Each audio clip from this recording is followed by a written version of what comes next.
Janasena party శాసనసభ సభ్యులకు ఆ పార్టీ అధినేత ఉప ముఖ్యమంత్రి పవన్ కళ్యాణ్ దిశానిర్దేశం చేశారు.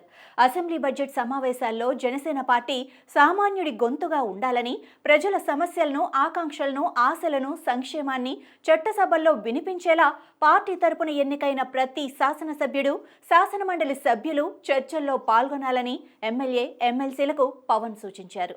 బడ్జెట్ సమావేశాలు మొదలవుతున్న తరుణంలో జనసేన పార్టీ శాసనసభాపక్ష సమావేశాన్ని పవన్ నిర్వహించారు.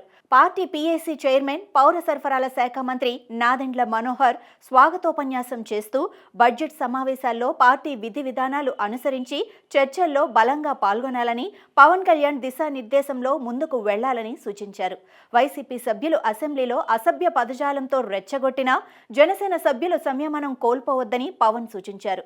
చట్టసభల్లో హుందాగా వ్యవహరించాలని, బురదలో కూరుకుపోయిన వైసీపీ సభ్యులు దాన్ని మనకు అంటించాలని చూస్తారని పవన్ అన్నారు. గతంలో చట్టసభల్లో వాళ్ల భాష, విధానం ప్రజలంతా గమనించారని పవన్ కళ్యాణ్ తమ పార్టీ ఎమ్మెల్యేలు, ఎమ్మెల్సీలకు సూచించారు. శాసనసభ సాంప్రదాయాన్ని, మర్యాదను కాపాడుతూ హుందాగా ముందుకు వెళ్దామని ప్రజాప్రతినిధులకు పవన్ సూచించారు.